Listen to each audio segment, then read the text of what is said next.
Are you here, Jonathan? Or are you in Texas, or where are you? I am in Los Angeles, in Newhall, California, where All you are right. going to be in just a matter of days. That's right, for the Cowboy Festival. You're going to be, you're on a panel, yeah? Yes, no, I may be on a panel. I know I've got from 10 to 2, I've got book signing of some Western or something. Fantastic. What's the cowboy? What is that? That's an annual event for Western authors, Western musicians, Western artists, and it's just 2 days of hilarity, beer, and shooting guns. That sounds fun. up Kasey, are in you? Newhall, California. Oh, okay. Are you at your parents' house right now though, or was that a joke? I'm literally no. I'm sincere that I'm upstairs in my parents' house in the woods with dial-up, wearing a scrunchie. Like Okay. it is the 90s. I thought that was like I don't know what happened. I thought that was a background, like one of them fake backgrounds. I think I did a No, this podcast is with your dad, and it was dial up, and it had these same problems of stutter, stop, and go. it's unbelievable. I don't know how anybody gets anything done, but here we are. Welcome to Dead Headspace. I am your host, Patrick R. McDonough. Unfortunately, Brennan could not join us today, but he will be back next week. We won't care. Today we have today we have Howison on. Please tell me if I'm mispronouncing that last name. That's good. Nailed it. Say hello, sir. Hi, how are you? Good. And we have guest host Kasey Lansdale. Say hello, Kasey. Hey guys. And we have guest host Jonathan Levit. Say hello, Jonathan. Hello, Jonathan. Nice to see you. Del, what got you into horror? Someone had to do it. Yeah. I did it. What got me into horror was I went to university to become a minister. Yeah, that'll do it. I was That'll a do Catholic. Yeah. Yeah, that did it. So, hellfire and brimstone. No, I was always into to horror. And then when I got together with my wife, Sue, she was into horror, and two and two made horror lifetime. And you got one of the oldest bookstore in LA, horror-based bookstore. For those that aren't aware of it, can you tell us a little bit about that? Yeah, Delicacies is in its 28th year right now. Oh, It'll wow. be in its 29th year in a week and a half, as of May 1st. Congrats. And I don't know, when we started, there wasn't a horror-based bookstore anywhere. There was half of the stuff you see in the store didn't exist, like, the toys, the shirts, the purses, it didn't exist. And then we were in the business for we did shows first. We did, had Comic-Con conventions. That was the only kind of things we could do. So we'd go to comic conventions, set up our little table, and sell our horror collection.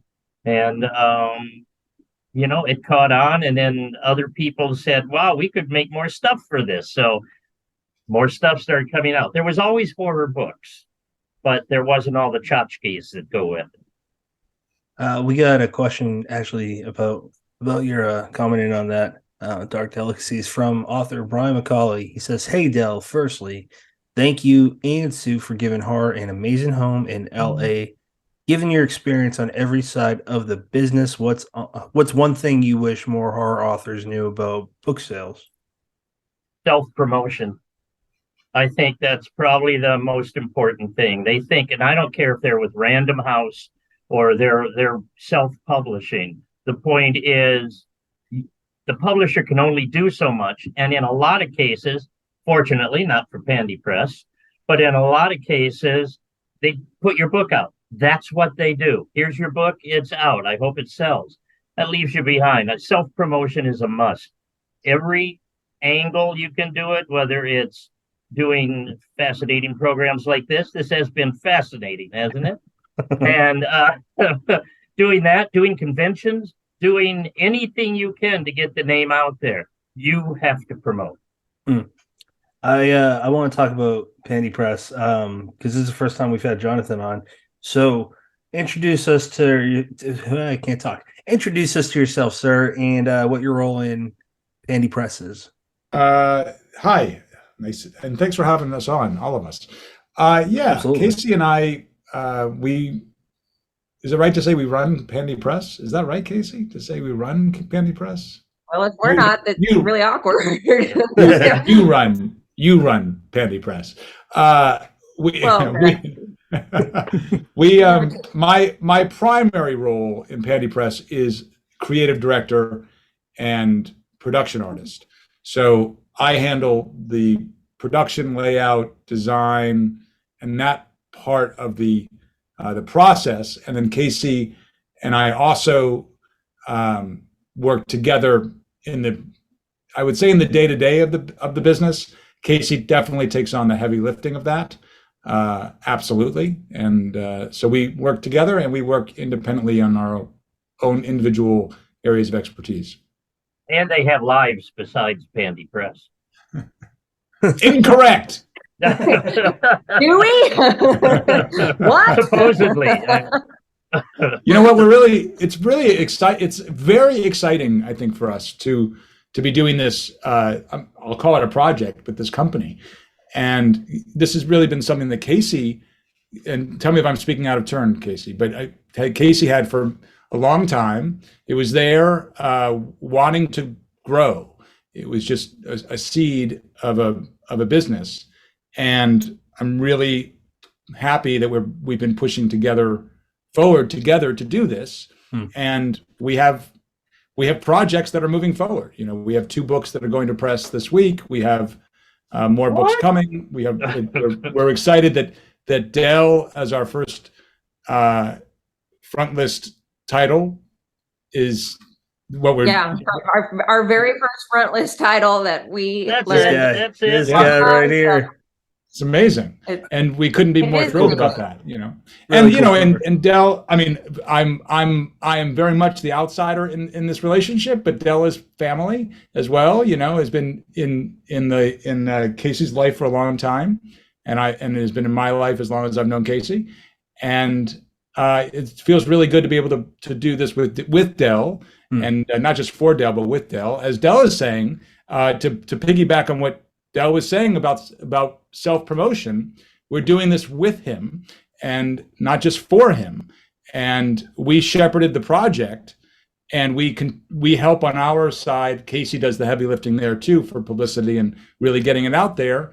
But Dell does a lot of heavy lifting on his own, and that's so important. It has to be a team effort. And that's something that I think for a mission for Pandi, that's part of what we want to do, is create relationships with authors, and not just, as Dell is saying, put out the book, but really create and foster that relationship so that we can build the books together. And for people watching, I love the logo. Was that you, Jonathan, that came up with that? No. Who came up with Kasey? So okay, I'm gonna take this one. So yeah, and I'm gonna jump in on all that. So it is an undertaking that my father and I unofficially started back in 2014. Pandi Press. Now, Holy shit. as you see, it's that cute little panda, Yeah. and it's because my dad calls me Panda, and sometimes he'll call me Pandi. So we thought, how cute would it be if we named our little company I'm Pandi the only one Press? not Ha, ha, closed, ha. is there? No, so Dad and I thought that this would be a place that we would eventually house his backlist, and it would just be this thing that we did that was kind of a family thing, and that was where it ended. And I actually have one of the very first books. It's got the same little logo, and this is 2014. This is pre anything, and it was Holy just shit. to have a home. Yeah. And then, I always thought, well, when I retire, I'll really put some energy behind Pandi Press. And then we had a global pandemic, and I was suddenly retired. And it just so happened that my live-in partner is a book layout designer expert of all things that are exactly not my skill set. And a model. And while I'm sitting around trying to figure out what I'm doing, we started putting the books together and putting the books out. And it's been a journey because, you know, I'm reading through, Jonathan will put a layout, he'll send it to me, and I'm going through line by line. Is that period in the wrong place? Is there an extra space there? And, you know, then we're sending it to a copy editor who that's what they're doing, but I'm doing a double pass. And then, you know, we also have our brand ambassador, Sadie Hartman, who I know you've talked to, and she's been very helpful with putting things out on social media. And so we've been trying to find our voice of who is Pandi and how do we promote that on social media? And then how do we also have a publicity department who also is the editing department, who also is the you know, I mean, just go down the list. So it's guerrilla it's style. been a real, yeah. And you know, it's fast because, you know, Dell's not wrong that even when you, like, even where we're trying to promote, we are 2 people. You know, and 3 people because Sadie's also, but she has a very defined job that she does. Jonathan and I are kind of float around, and thank goodness for her because she knows how to make a brand and she knows how to put it out, and that's another thing that I'm not good at. So, you know, we're all kind of finding our roles and where our strong suits are, where we need to sort of hire out, how we can move forward as a company, what's financially reasonable. And Dell, I don't know why he said that he wanted to do this with us because all right. I don't know why you asked me. Well, I have to say, we're pretty you know, darn, yeah. No, go ahead. No, I was just saying we're grateful for it. Nope. Vice versa. Yeah, and I've known Dell since I was 17, 16, something like that. And you and Sue both, you've always said, sure, anything I've pitched you said, okay, sure, let's try it. And I knew that was the attitude that it would have to be with this kind of undertaking. It would have to be somebody who was like, sure, let's figure it out. Because, you know, it's not a linear thing. It never is, but it's especially not linear when it's a brand new company. And it is a grand experiment to some extent. Yeah, absolutely. And it's been a lot of fun. And now, you know, we kind of have the wheels turning. Like Jonathan said, Dell's book is our first front list. And I mean, I can't even tell you how excited I was to actually hold the book that we'd been working on for about a year. And every time we thought, okay, we got it, some other thing would come up and knock us down. And we really had to learn the process. But I think now that we know it, you know, it's like, I say that with, you know, waiting for the shoe to drop. But I think now that we kind of know our process, we're trucking.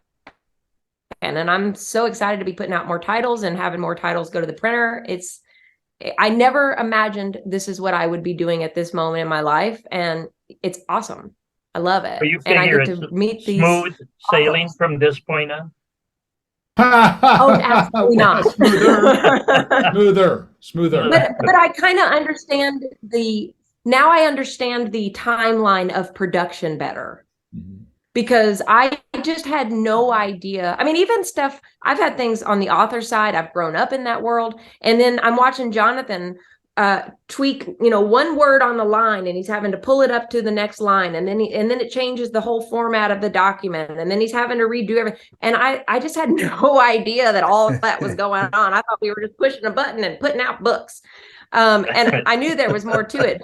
I've really humbled myself and like, oh, I'm kind of an asshole. So it's been really great, and it's been fun to do it with Dell and with Jonathan. Before we go into the synopsis, is this your creation, Jonathan? This cover? No, yes and no. I'm for the layout of the cover. I designed the back cover and the spine and the lettering on the front, but we commissioned artists to do the artwork. Okay. And there were books. We were putting out some ebooks, and I was doing the cover art for those ebooks. Okay. But that was really just to kind of get us moving. But we're very excited now to be working with specific artists moving forward and creating a look and feel for Pandi. And so we are finding our own brand and our branding and our own feel and our own aesthetic. And I can easily see that is happening now as we move forward, and we're really building that out. So yeah. I love it. You guys feel like everyone has an indie band that they love or bands. that's what you guys feel like. Like plenty of people in our circles know about you, but there is such a wider audience out there that eventually you're probably going to grab. And it's just really neat being, I want to say, in the foundation of the readership, but you've been around since 2014. So I don't know where I would and others would fall in that. Well, but it's different. It's different. It's really cool. 2014 existing and being proactive is very different. I'll make this quick, I promise, but I had my only novella release in 2014. I pulled it since because that's right about when I started. So I'm like, nope, that's going away forever. But that was I specifically bring that up because that was a lot. That wasn't even 10 years ago, and that was a lot different than now. There was social media, there was Amazon, but man, it was a lot different. I felt very intimidated. I'm just speaking from a new writer's point of view. So, Del, I don't know what you want to start with first. I'll give you two options because they're both exciting. Synopsis of the book, or that blurb from the little old author named Clive Barker. Let's start with the Clive Barker. That's kind of funny because it was a very nice review that I did not know was coming, and it was Kasey who said he didn't give you a blurb, he wrote a love letter. And it kind of feels that way. She's absolutely right. Yeah. And he said to us, use all of it, however much of it you want, a piece of it, do whatever you want with it if you can help to promote with the blurb. So I was honored to get it, and I was really excited about it and surprised, like I said. As far as the synopsis of the book, you have to figure out why it was written. My agent said, write something besides horror. I had been doing all horror prior to that, editing or whatever. So my next favorite genre was Western.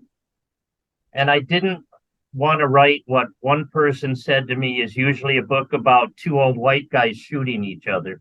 So what do I write? And I realized I have never read a Western that was independent, female-driven protagonist that was the follow-through line in the book. And I decided to go one better, or two better, actually, because along the way, two other females from different walks of life join her on her journey through the West. It's kind of like True Grit. I was going to say that. I was if Maddie was grown up, if she wasn't a teenager, if she was grown up, it kind of follows that, and it's the epic. There's only two Westerns that have ever been written. You go on a quest, or a stranger comes to town. Every Western has an element of one of those two things. This one, they went on a quest, and it was a stranger quest. So that's kind of where it came about. And there was one line in it that sticks with me. I'm going to not quote it, but it goes along the lines of there were two women, a midget, and a dog. And that could be a setup for a joke, but that was when they were on the train. And like, it's kind of, at least me, I take things for like granted living in this time era, but yeah, it was a lot different then. And those women and, smaller little people, I wouldn't want to be them back then. It's tough. And it's so funny because Joe had written the book, The Thicket, which came out while I was in the middle of writing my novel. And his has a little person in it also. And I'm like, shit, a Western with a little person, and it's kind of, he's going to think I'm copying him. This is terrible. But luckily, the stories are far enough away from each other. But the point that I'm trying to make is I had to do all kinds of research, which was really good for me. Not just the historical research, but I wanted, for instance, my little person to ride a horse. How does he do that? How does he get up on the horse? What kind of horse does he ride? And I actually talked to a saddle maker in Arizona about it, and a bunch of different people, and worked my way through all these sticking points. So I didn't know what was coming, and that's the way I write. And I think it's actually the way Joe writes most of his stuff. we don't know what's coming. We just start writing. Yeah, I'd say so. What's it like being part of a publishing house that currently only has put out Joe Lansdale and was started by him and Kasey, like and Jonathan? How's that? Well, there's an honor for you, huh? Yeah, right. I guess so. It like blows me away. Like I say, it is the grand experiment, and now it's become the grand family. It's like we're all working towards this common goal. We all have the best of everybody's interests in mind. And when one of us can't solve a problem, hopefully the other one can. It's been an extraordinary trip so far. And I feel like we're just getting started. That's awesome. And I got one more question for you, and then Jonathan or Kasey, please jump in. Don't let them talk.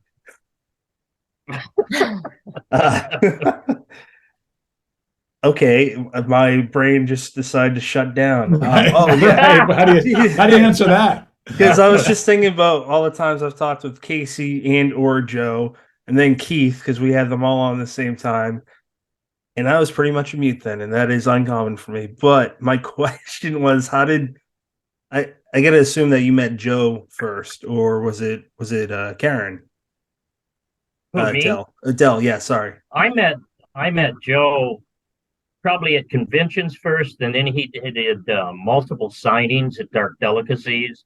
And a lot of his signings, he would bring Kasey with him, and she'd be playing a guitar and singing. We kind of did an air guitar thing together at one time. I remember the photograph of the back of us, just two long hairs hanging down, walking through the store. It was funny.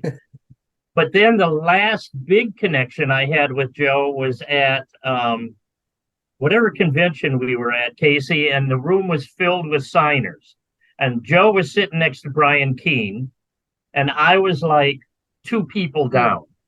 And Joe had a line that went, from here all the way back to Nacogdoches, and Brian had a line that went out there, and I had like somebody stopped in front of me to ask directions or something. So I had nothing in front of me, and we all had nameplates. So I changed my nameplate from my name to friend of Joe Lansdale and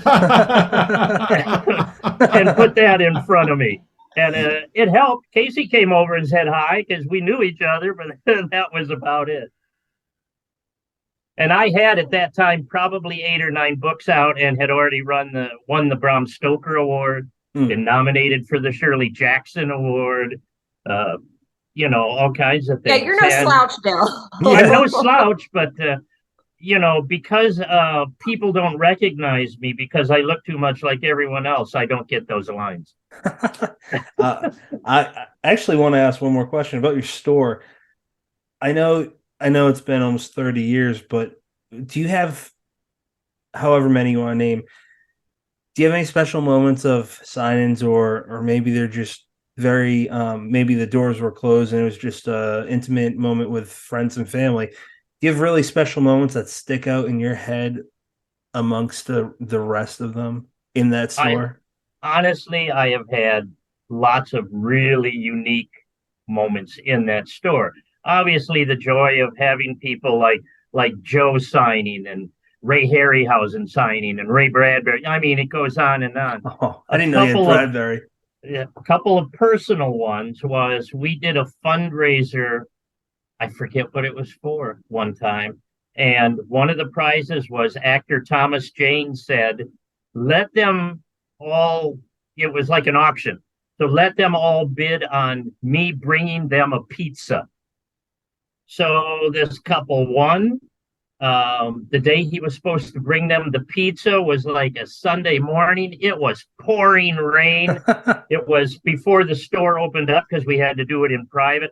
Sure enough, right in the middle of the pouring rain, car pulls up to the curb. Thomas Jane gets out, brings a pizza, sits down, talks with the people for an hour, and goes on his way. Wow.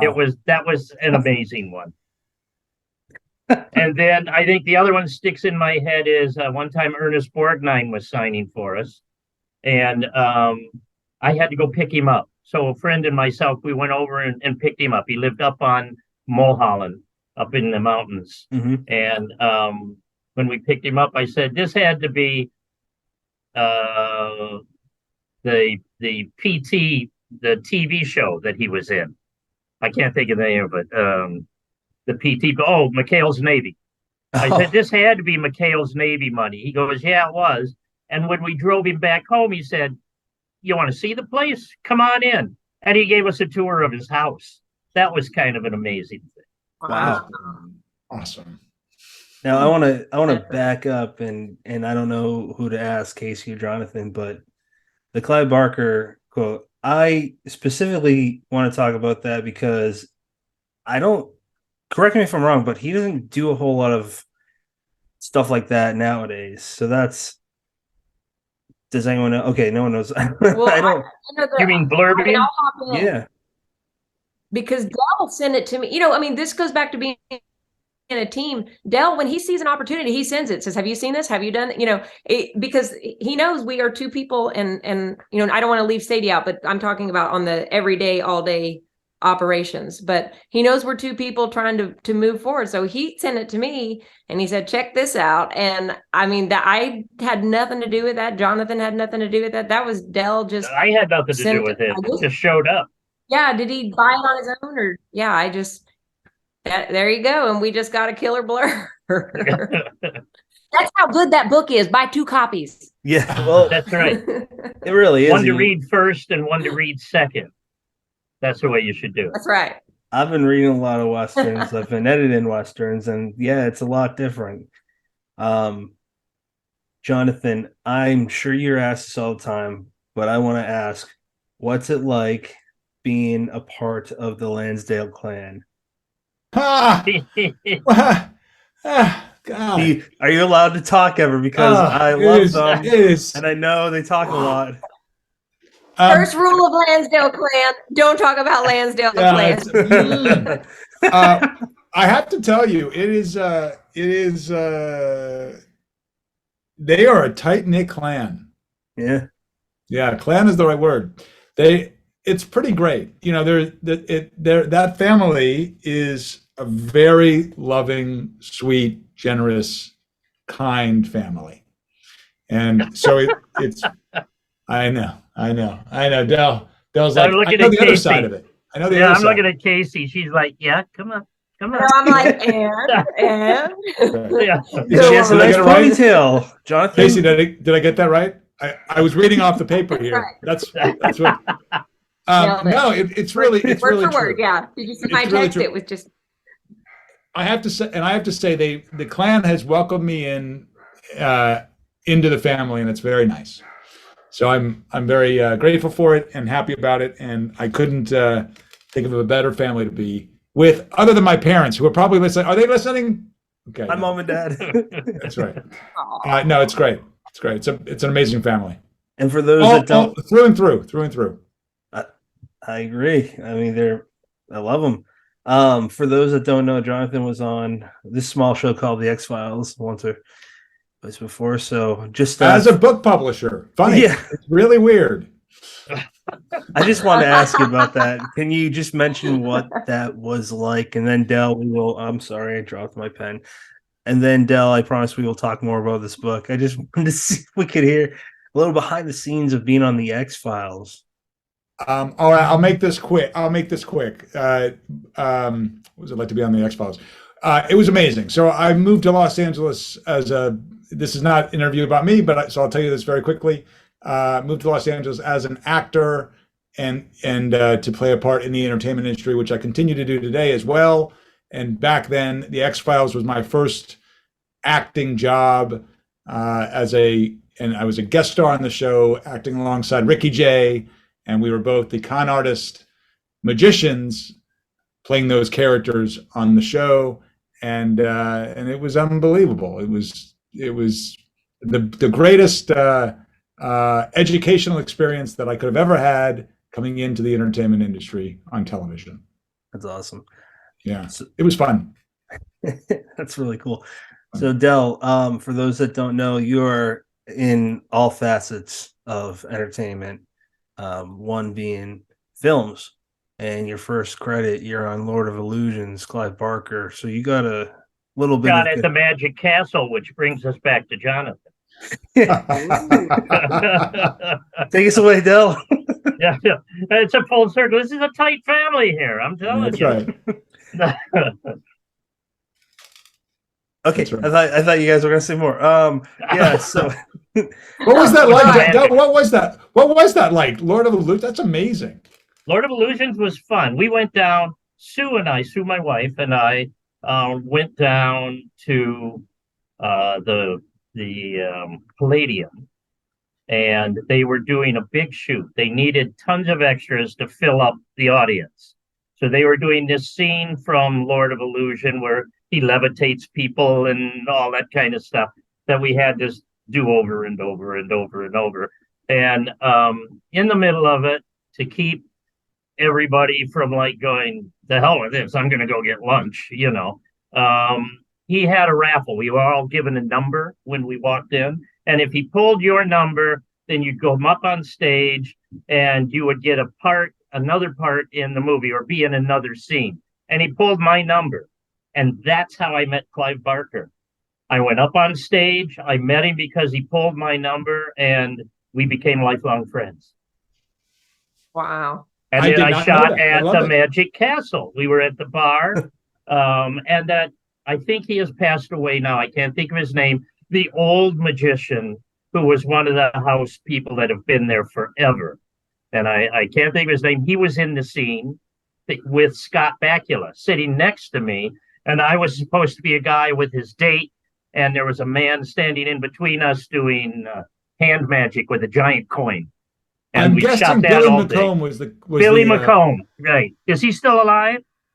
Billy's passed. Yeah, that's what I thought. And he was really nice. So it was Scott Bakula, Billy McComb, my date, and me. And we sat there all day. And Clive said, Del, you got to sit there and drink beer all day. I said, well, for my art, I'll do anything. And you've had you're friends with other people such as Mick Garris, and he's got a connection with Clive. But you're like Joe Lansdale in the sense where, like, if you name X, Y, and Z, I won't be surprised if you're friends with all of them, and then they're friends, because that's how. The more you're in this industry, the more. Victor Laval brought up something before where he said it makes sense with oh, that's cool. Oh, his logo just went up there. I'm easily distracted apparently, but I don't know where he went. His phone might have rang, or maybe the dog needs something. I don't know. But, work never ends. I'm waiting for the Pandi to talk. Yeah, that'd be cool. But Victor was saying that he's just talking about how older authors, how they ended up in the same, anthologies and whatnot. He goes, they're all drinking buddies. And it's just really neat to think about that. But, you kind of stop and think with like guys like you or Joe or Mick or whatever, and it makes sense that you're all friends. Like nowadays we got social media, but before that, we're talking what, conventions or just luck of the draw with how you met Clive Barker. A lot of conventions and stuff. I may be a drinking buddy, but you wouldn't get that from Joe because Joe doesn't drink. I didn't know that. I certainly ran into Joe at plenty of conventions, and he signed at the store, and we became friends. You know what it is? It's time and service. There's 28 years of being around the same kind of core of people, and you get to become friends. It's amazing because you'll walk into a convention, and maybe I run into Joe there, and I haven't seen him for 9 months. The conversation just picks up from where you left it before. It's a really lovely thing. That's amazing. Yeah, I have aunts and uncles all over. It's like everywhere I go, it's like a little family, because most of these people have known me since I was a little kid. So there's a different kind of attachment. And I met Del when I was slightly older, but I was still a teenager. Right. So there's a long history of that community, and it's a very small community, as you mentioned. It's everybody starts to be connected, and is that my puppy? But you just start to kind of get used to seeing the same faces, and you make friends. And a lot of my dad's friends have now become my friends, because those are the people I got used to seeing. And that's how Del and I ended up being friends. It's just, right. I ended up at the store a lot. And then I think we always had a good relationship. And then I think now that I live in LA, that obviously that's different, that I see you in a more quasi regular basis, but I've never felt like none of us are connected. Even, if you don't see somebody regular, you just know they're a part of your tribe. That's a good way. You're part of the clan. Yeah, that's right. I'm always interested to ask authors that have been in the business as long as you, Del. Is there a sticking point with an author you've met where they've given you some advice and it's just never left your head, and you're like, thank God that they said that, because I avoid a lot of shit if they had not told me this. You always learn, but it's never as a teaching moment. It's as part of conversation when you're sitting around dinner or sitting at a table where you're signing with people or something. It's never like, Joe came up to me and said, well, and remember to do this when you're, it comes out of more, I did an extensive interview with Joe that was recorded, that was at a horror convention, the horror writers convention. I can't remember what city we were in because we only see hotel and airports, but wherever it was, like, he might say something in that conversation that then stays with me, or somebody might say something over a drink, or somebody might say something on a panel and it stays with you. The teaching moments come as exposure, and that's really the way I pick up on them. Anyway, I don't know about you guys. When you say exposure, Well, you mean exposure to people? Yeah, exposure to the other writers and stuff. Mm-hmm. Yeah. I have one moment I remember explicitly, and I actually recently told you, and we were there for a signing, and Dad had a book, and I was working on some projects, and I was kind of dabbling in writing, but there is a sort of forced expectation that I'm supposed to be like a writing master, my first crack out, just because it's supposed to be in the bloodline. And that's not how things work. You have to build your craft, and you have to practice, and you have to work at things, even if you have a natural talent. So I remember saying something to Dell about, well, I just don't know if I'll ever be as good as what he's doing. And Dell just sort of said, well, nobody's going to be as good as what he's doing, because that's what he's doing. And you have to do what you're doing. And it just sort of, there was something in my brain that went unlock. And then it gave me permission to sort of experiment. And this is years and years. This is before I lived in LA. This was before there was any Pandi relationship. And it just stuck with me. And I wrote it down on a Post-it, and I put that Post-it on my desk for years and years. And then I told Dell about this pretty recently. Yeah. And then he started sending me some writing tips. And when he started sending me those writing tips, I think that's what pushed me over the edge to finish this last project. Because I'd get an email and I'd be like, oh, shit, somebody's checking in. And when she was sick of getting them, she said, I'm done. I'm done with those. Not true, but I was. It's those little moments that somebody just says something in passing, and you go, I think we all have that. I can do that moment. Yeah, I think when you get that, it's like your brain blowing up for a second. Mm-hmm.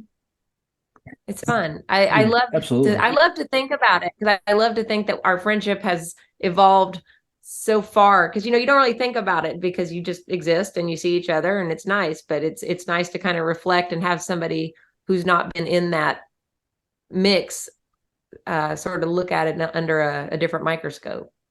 It's like Jonathan. I'm sure you've had that moment in Magic Master Jonathan here, where one day you said to yourself, oh, I can use my left hand too. So, we all have those. We 100%, no matter what we're doing, we always have those moments. And we also have the moments when we affect other people, just like you're saying, and you have to be really careful about what you say, because what you say can have a massive impact on other people. And we're very fortunate, we're all very fortunate to be in the businesses that we are in, the creative arts, and we get to be around other creative people, and we are sponges, right? We take in and we process, right? We take in information and we process while we're sleeping, and then we get creative ideas, and very lucky. And there's overlap to all of the things that we do. Right, Kasey and I, actually, as a side note, Kasey and I have major overlaps in our life, and just because of our creative, where we are creatively, and it's incredible. That's awesome. It's like those pie charts where it crosses in the middle, and there's all these crosses. Like you and I have an overlap from the Magic Castle. Then Clive's got the thing on the book that you guys are publishing. That it's amazing how it does overlap. If you sit back and look at it, if you wrote it as a plot, no one would believe it. It's true. Yeah, it's true. We need that Clive quote. Does somebody have that to read? I feel like it's been talked up. We gotta put that out there. I do, but I'd have to get out of the screen.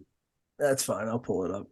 But while we're talking about that, did you just drop kind of a hint that you guys are publishing Clive Barker? No. That's what Del just said. No. It's because the book that he commented on, they published my book. That's what I got you. Sorry about that. Not spreading rumors here. I mean, yes, we are. Pandi is definitely doing that. Well, now that I've officially changed my name to Clive Barker, we finally got word. We've been waiting for confirmation. It just came in, and I can't wait to put out my next title. So I got it. After my first reading, I knew then that I'd want to explore the survival of Margaret Thomas at a more leisurely pace. I didn't, however, expect to feel the desire to take up the book again so quickly, having finished it only weeks ago. It's a testament to how deeply I am invested in the world Del Howison has so lovingly created and etched each wounded soul. Yeah, that sounds like like she said, a love letter instead of a And let me tell you, that's the condensed version, because it was just so nice, and I didn't write the book, and I feel so thrilled to be able to have it. So I can only imagine how Del must feel just, putting the work out and getting that kind of response. Yeah, I'm still processing weeks later. It is worth noting that, like, even Stephen King still talks about his own books on social media. I mean, like, he loves books, but, I'm sure he's not a great example because he's going to sell no matter what, but whatever. I'm just going to move forward and ask you guys for Pandi Press. Are you going to expand beyond Me? friends of the family and Del? Eventually. I mean, eventually we'd like to work with Del again. Eventually we'd like to have new authors. We'd like to have friends that I know are talented and not getting seen the way I know they should be seen. All of that I would like to do. We also have to make fiscal sense.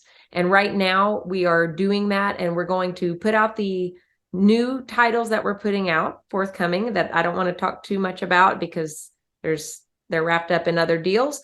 But we will start doing front list probably in 2025 or 2026. I think the rest of 23 and most of 24, if not all, will be backlist titles, because the other side of that is we've got about 50 backlist titles just waiting to go up. All your dads? I think that all of the Lansdale backlist. And I think putting up the backlist is the way to go. We've experimented with the front list. We've experimented with a non-Lansdale author. We now know kind of what our game plan is. Front list is hard. Backlist is hard for different reasons. And so it makes more sense to sort of clear the things out that are established and then start to build. I mean, I hate when I get an email and people say, "Are you accepting manuscripts?" I hate saying no. There's nothing I want more than to put out every person's book. Oh, yeah. And also, we have to make the choices that make sense. But definitely, we want to expand first with people that are already in our circle. Can I ask a question here of you've been putting out like Joe's backlist, and my book was a backlist book, basically. Are you, I don't even know what I was going to say. Well, it was something about putting, I mean, are you looking at between now and 2026, let's say, of doing more backlist of other people, not just Joe, not just myself, before you get to front list?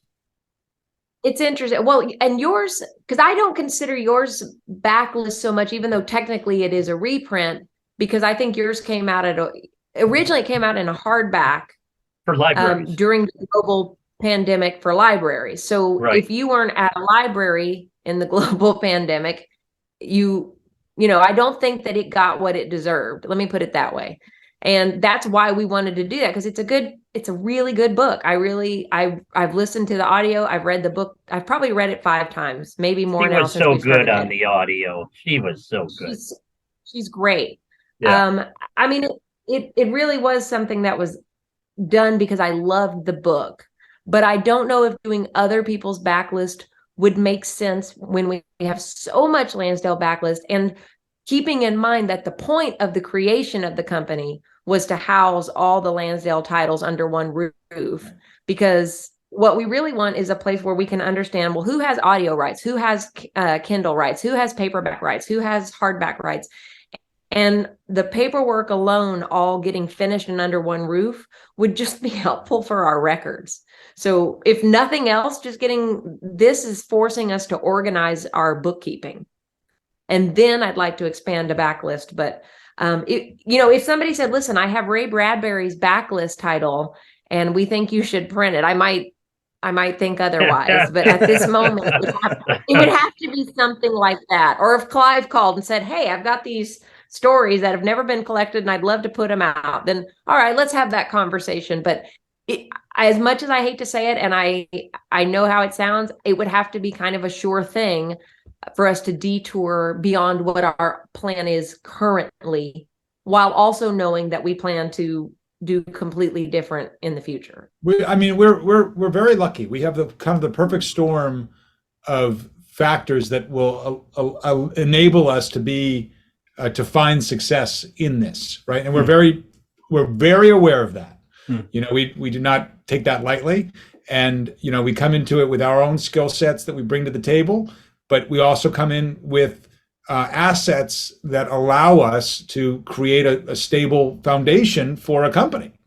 And where I think many companies that they don't necessarily have that it's harder to keep going and moving forward. And so I think that we have the sensibility in what we do that we want to help, we want to facilitate, we want to empower, we want to enable other, in this case, authors to be successful.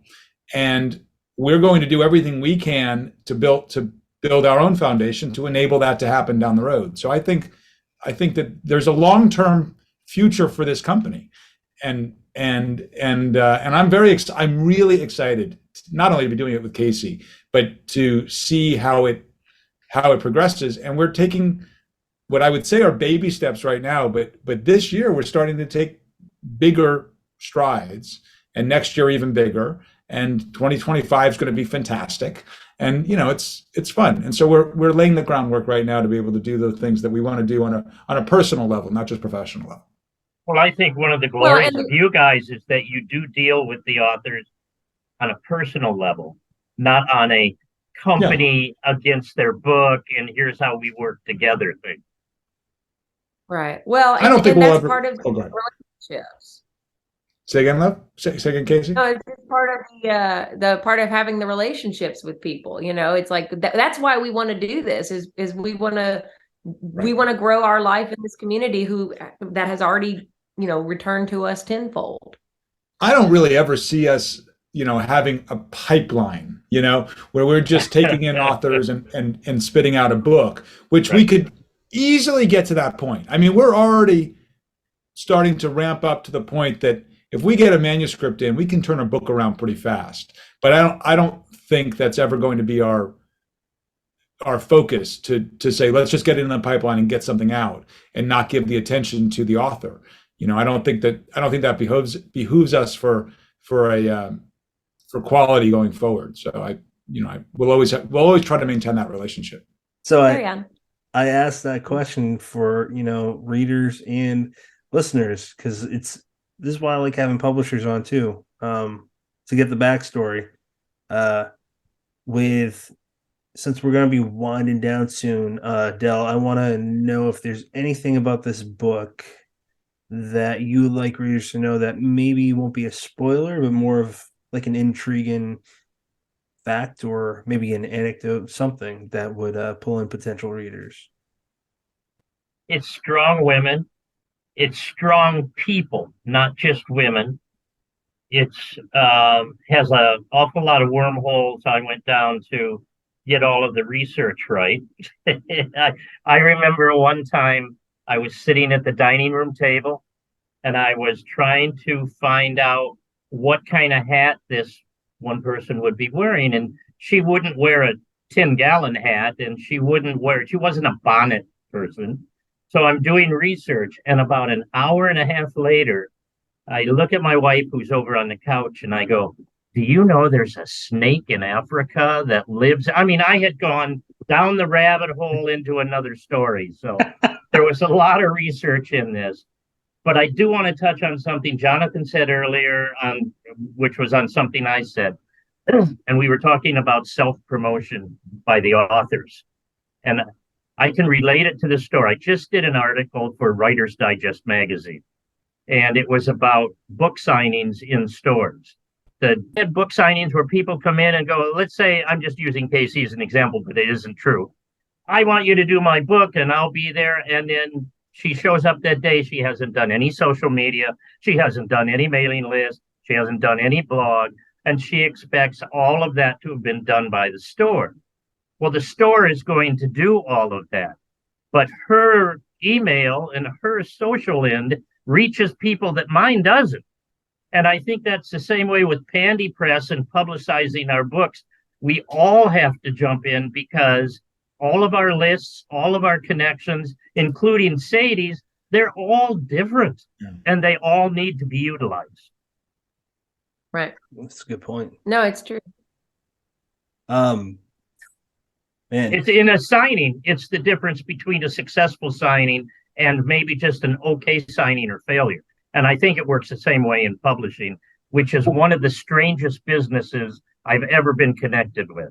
I have to say, if I can interject, I have had, this has not been my world. And not until coming into the Lansdale clan and being with Kasey, it's been an eye-opening experience to me. And to see the amount of work that Kasey puts into that side of it, to the marketing and the publicity and all of that, is unbelievable, the amount of work she puts in to support the authors. And I will say that we are in a very different world. I do know that we're in a different world now than we were 10 years ago, or 6 years ago, or 5 years ago, with regard to social media and the idea of social media lists and what have you. And it feels a little bit like the Wild West, actually. Yeah. To bring that back around, I mean, it really does feel that way a little bit from my perspective, just watching it, because we're all grasping a little bit at how do we capitalize on these social media lists. That's it. Absolutely. So many times I feel like I'm just holding on, keeping my head above water, learning the new this and the new that, instead of progressing with it. It's just like, hang on to the reins, the horse is dragging you.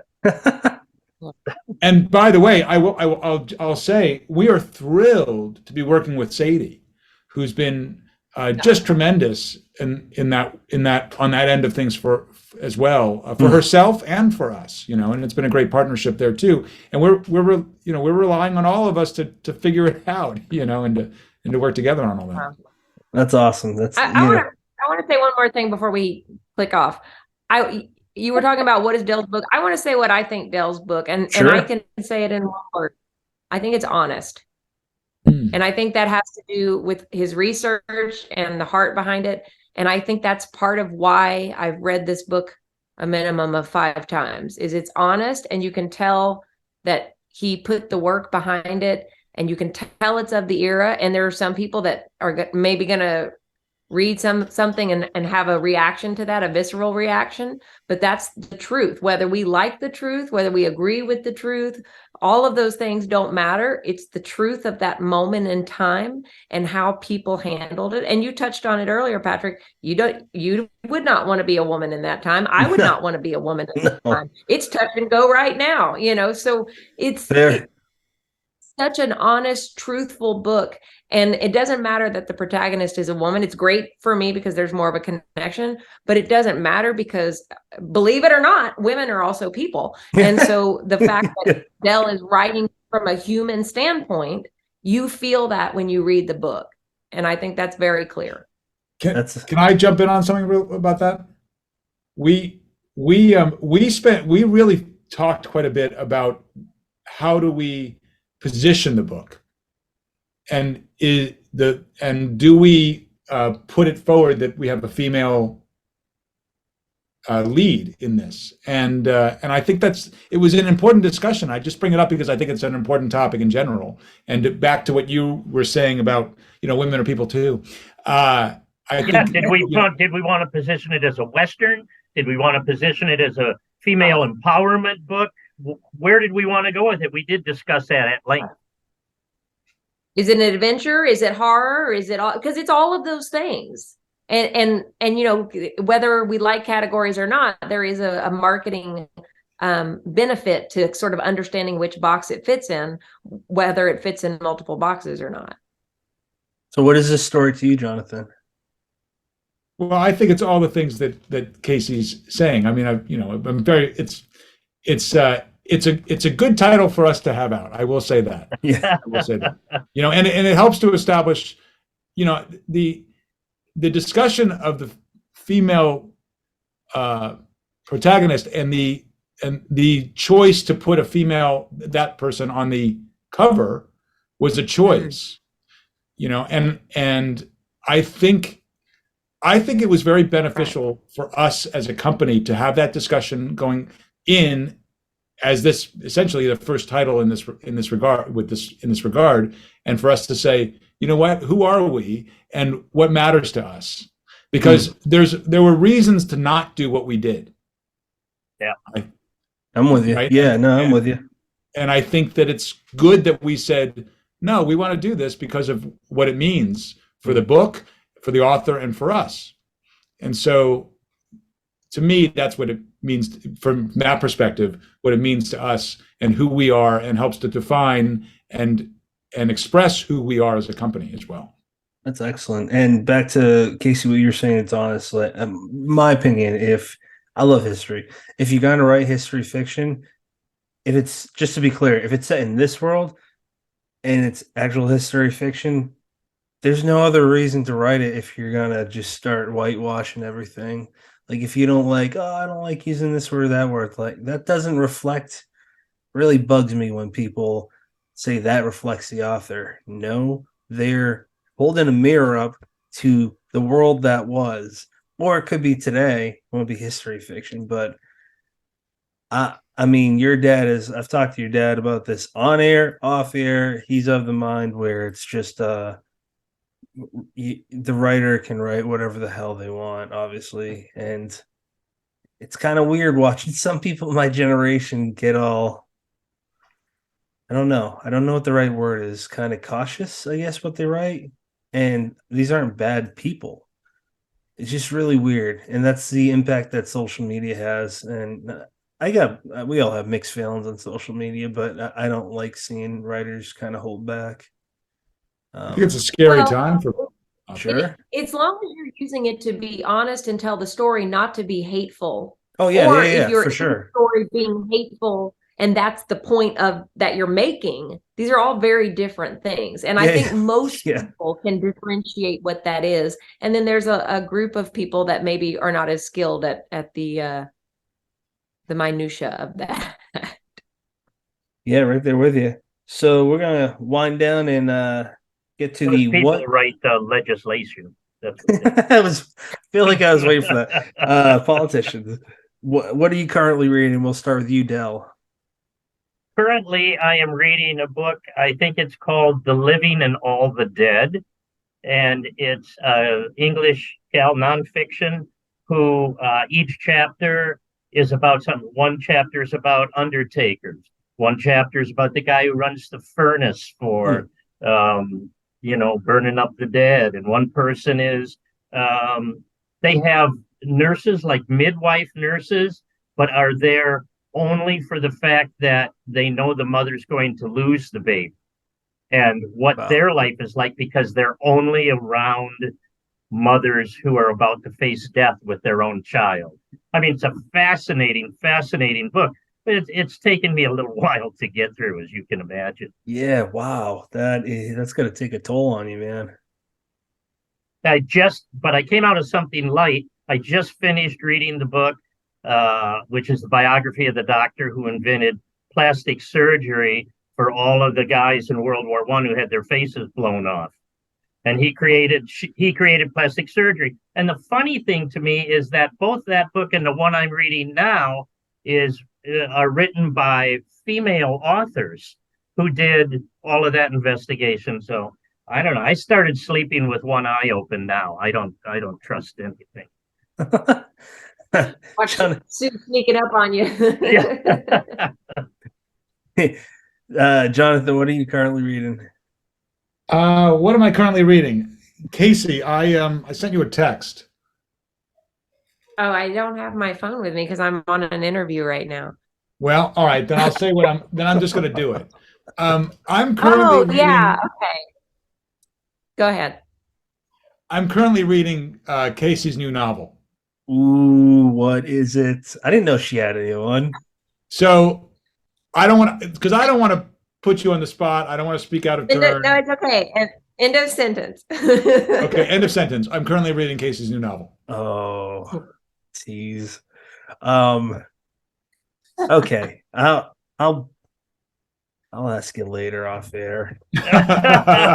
When can I read it? You don't have to answer now, but give me, please. Kasey, what are you currently reading? I'm halfway through proofing it right now, so you can read it once I'm finished proofing it. Let me say this. Hold on, I'm going to tag on this. I'm currently reading and enjoying Kasey's new novel. He's such a good partner right there. He can close both eyes tonight. That's it. That's right. And by the way, Kasey, I'm never finished proofing it. You know, I'm always. Yeah, well, that's the problem. Yeah, you're absolutely right. Yeah. I just want to finish it, and then I'm going to send it off to an independent editor that I'm already in works with. Nice. Because I think it needs to be somebody just out of the Lansdale sphere. I hate saying the clan, but out of our bubble, you know, somebody who is not invested in myself or my family in that way. I would like an outside person, a third party. That makes sense. Yeah. But first, Jonathan, to make sure it makes sense from A to B, because I don't want to offend some stranger because I can't string some words together. I remember Anne Rice one time, an interviewer asked her, "How do you know when you finished your book?" And she said, "When my husband puts a bottle of champagne in the refrigerator." So, you know, that's it, because we could keep going forever. Yeah. It's a good point.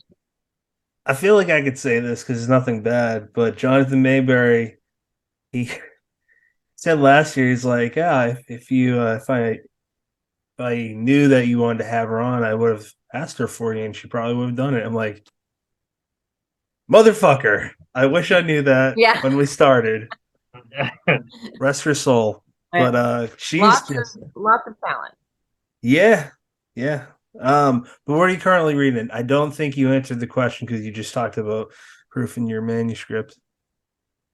Well, you know what? You don't judge me. It's kind of funny, but I'm actually reading The Donut Legion right now, which is my dad's new one. And I don't read all his work, but because I've sort of been intricately involved in a lot of the promotional aspects, it's something that I wanted to do. And we're actually going to be doing an event at Dell's store next weekend. So I just felt like this is one I wanted to cover. So I'm on chapter 13, I think, of the Donut Legion, and I just met Scrappy. So that's it's a standalone book, right? So standalone, yeah. Yeah.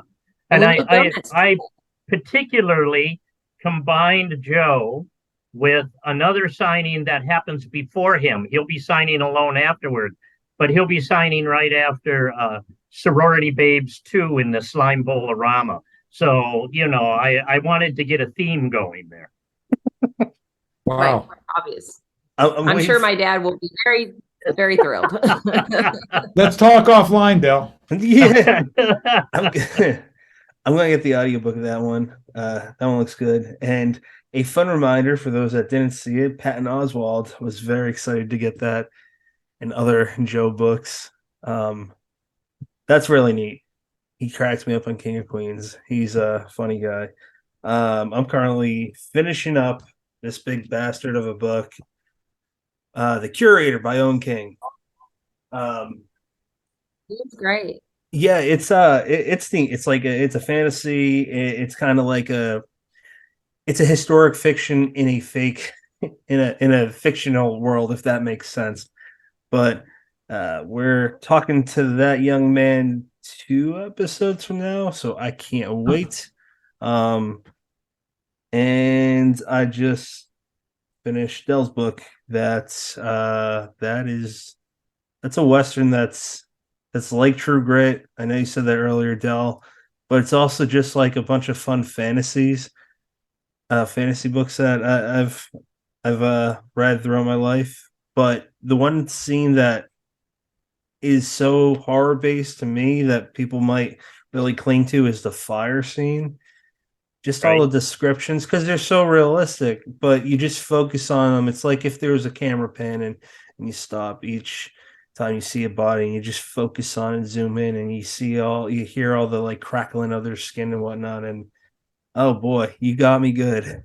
That was terrifying. And that is great because that's the one that Jonathan and Kasey chose to put on the cover. Yeah. That is the scene of that. So that's very exciting because I had somebody come to me the other day and tell me, I really like the cover of this book because it reminds me of an old pulp because of the fire and all the Okay. colors and stuff. And I thought that was a great comment.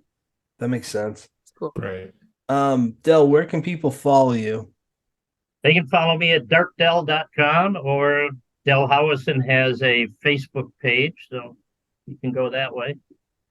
Excellent. Kasey, where can people follow you? I'd say the same thing. Go to the website. All the links are there. KaseyLansdale.com. Jonathan, where can people follow you? Well, pandipress.com, Pandi press.com. And then I'm around. Well Jonathan. done. Yeah. And if you want to follow But me, that's one T. What's that? what? One T. Jonathan Levit. One Oh, T. jonathanlevitt.com, one T. Yes. If you want to find me yeah. directly, it's jonathanlevitt.com with one T. Yep. Yeah, there is, when you Google it, there is another one that comes up with 2 T's. Yeah, we don't know that person. No. Yes, that's right. You can follow me at PR McDonough on Twitter. Follow the show on Twitter, TikTok, Instagram. Final thoughts. Del, what are your final thoughts? Nothing. I don't have any thoughts. No, I mean, I am still so overwhelmed by this roller coaster ride that we're currently on in this grand experiment that I am part of, that I feel like I'm always looking for something else to help push. I couldn't be more blessed than to have the 2 people who put the book out who did. And I think to a great degree, it's working for all of us. And the part that doesn't work is a learning thing. So I'm happy. That's excellent. And you take away the coolest thing is your takeaway basically comes down to like there's room to grow with each other, and it's a family affair. So that's awesome. That's what it feels like. Yeah, you can't say that about, most places in life in general. Jonathan, any final thoughts, sir? Not really. Very happy to be here. Thank you for having us on. Very happy to be able to talk with you about Dell's book and to share this with Del and with Kasey, who's so important in my life. And I'm going to let Kasey have the final word. You should have the final word. But can I just say, we're talking about Del, we're talking about this, and here I go again, this company, but this company is Kasey. So I really, it's Kasey. So Kasey, have the final word. Absolutely. Nice. That's nice. You guys. No, you know what? I think, Patrick, really, I'm happy to come on the show again. I'm happy to get to know you in a different way. I think that you and I have started to build a different kind of friendship, and it's nice to see because, like Del and I have a long-standing friendship. Obviously, Jonathan and I have a nice relationship, and it's nice to kind of bring you into my world in this way, and cool. to be so outside of this, and just to be able to become friends that are just normal friends, so I think that's it. I think the takeaway is that when you get in this community and you do these types of things and you have these dreams and these goals, you start to find those like-minded people, and that's the reward on top of the reward. That's awesome. Yeah, I told Keith like 2 days ago, I was like, yeah, I'm just I'm gonna refer to you and Kasey as my older siblings now, whether you like it or not. And your dad's like my uncle, so you got a non-Texan. Older. I'm only Keith 34. is old. No, That's right. I would never call a lady old or any negative thing. I like my eyes not punched. That's right. There you go. Oh man, I'm getting silly now. I'm supposed to close this. My final thoughts are: I appreciate you guys. Jonathan, it was really nice to meet you, and you too, Del. And You.